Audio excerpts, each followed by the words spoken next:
Assalamualaikum warahmatullahi wabarakatuh. Kami dari kelompok 2 akan mempresentasikan materi tentang risiko saham dan risiko portofolio dari mata kuliah Manajemen Investasi dan Portofolio yang dibimbing oleh Ibu Ratna Sari Dewi. Baiklah, untuk mempersingkat waktu, materi pertama akan disampaikan oleh Saudara Haris Muda Pasaribu. A. Pengertian return saham dan risiko portofolio. Tujuan investor dalam berinvestasi adalah memaksimalkan return tanpa melupakan faktor risiko yang harus dihadapinya. Return merupakan salah satu faktor yang memotivasi investor menanggung risiko atas investasi yang dilakukannya.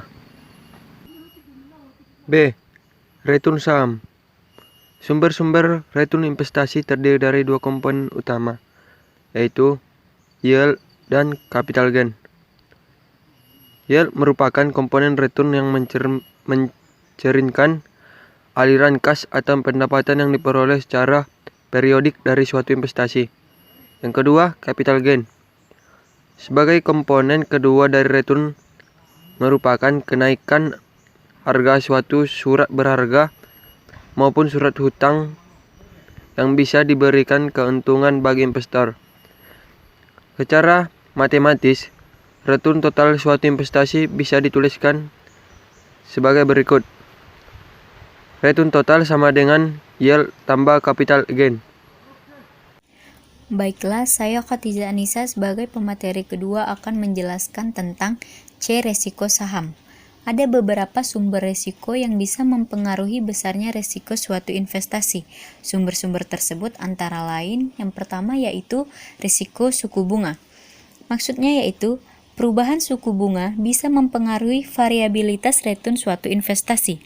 Yang kedua, risiko pasar. Maksudnya yaitu fluktuasi pasar secara keseluruhan yang mempengaruhi variabilitas return suatu investasi disebut sebagai risiko pasar. Yang ketiga, risiko inflasi. Maksudnya yaitu risiko yang meningkat akan mengurangi kekuatan daya beli rupiah yang telah diinvestasikan. Yang keempat, risiko bisnis. Maksudnya yaitu risiko dalam menjalankan bisnis dalam suatu jenis industri disebut sebagai risiko bisnis. Yang kelima, risiko finansial. Maksudnya yaitu risiko ini berkaitan dengan kecepatan suatu sekuritas yang diterbitkan perusahaan bisa diperdagangkan di pasar sekunder. Yang ketujuh, risiko nilai tukar mata uang. Maksudnya yaitu risiko ini berkaitan dengan fluktuasi nilai tukar mata uang domestik dengan nilai mata uang negara lainnya. Dan yang terakhir, 8, risiko negara. Maksudnya yaitu risiko ini juga disebut sebagai risiko politik karena sangat berkaitan dengan kondisi perpolitikan suatu negara. Selanjutnya saya akan menjelaskan D. Risiko sistematis dan risiko tidak sistematis. Risiko sistematis atau dikenal dengan risiko pasar, beberapa penulis menyebut sebagai risiko umum. Merupakan risiko yang berkaitan dengan perubahan yang terjadi di pasar secara keseluruhan.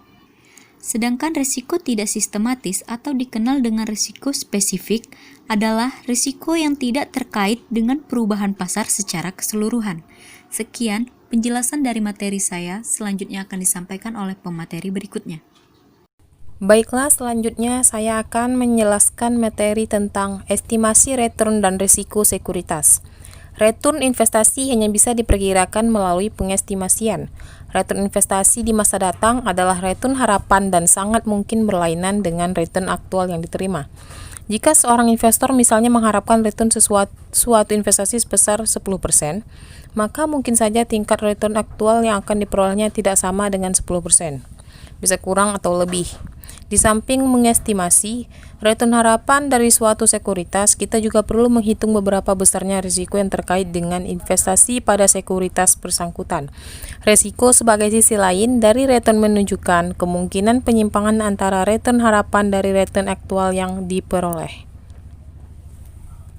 Materi selanjutnya adalah menghitung return harapan. Di sini kita akan membahas tentang rumus untuk menghitung return harapan dari suatu sekuritas.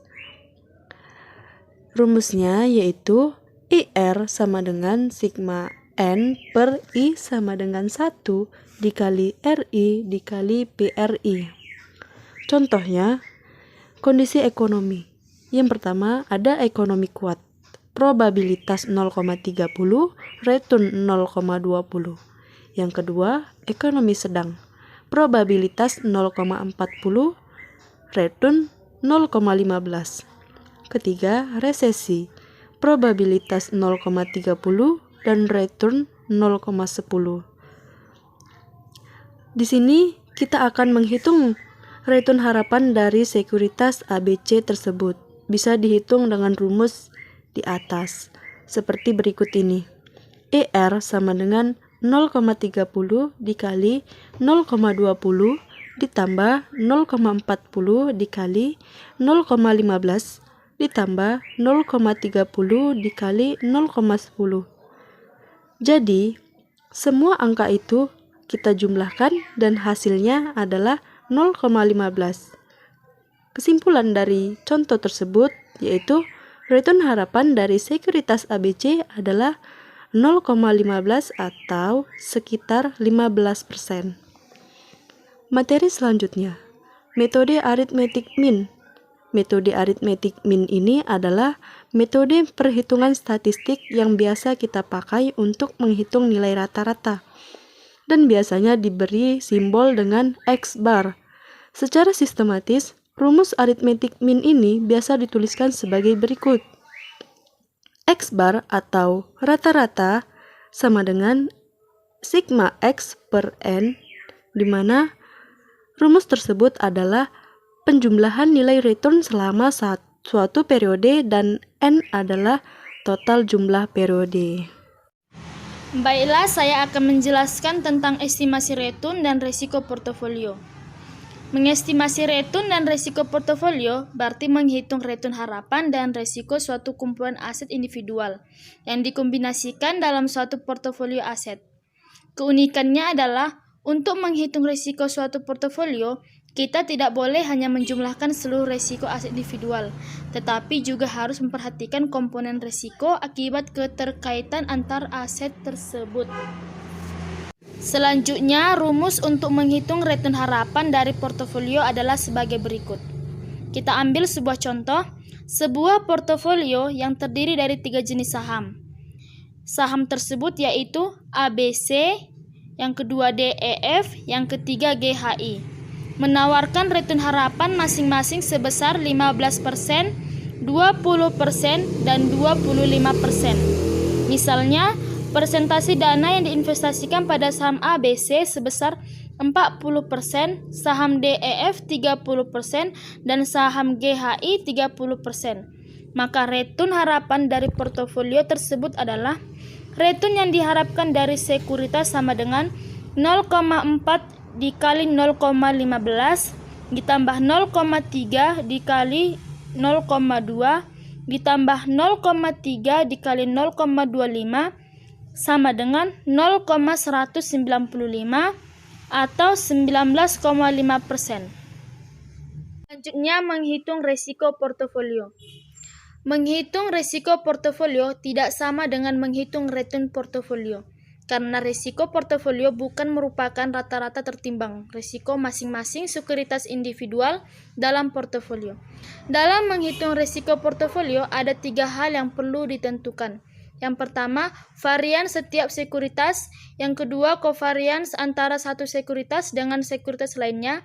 Yang ketiga, bobot portofolio untuk masing-masing sekuritas. Yang terakhir, model indeks tunggal.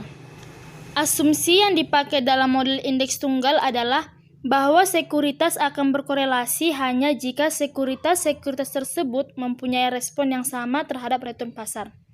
Penyederhanaan dalam model indeks tunggal tersebut ternyata bisa menyederhanakan perhitungan risiko portofolio Markowitz yang sangat kompleks menjadi perhitungan sederhana. Baiklah, sekian hasil presentasi kami. Kami kelompok 2 menyadari masih banyak kekurangan dan jauh dari kata sempurna.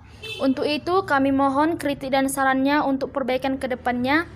Dan jika ada kesalahan kata maupun penulisan, kepada Allah kami mohon ampun, dan kepada teman-teman semua kami mohon maaf. Sekian dan terima kasih. Wassalamualaikum warahmatullahi wabarakatuh.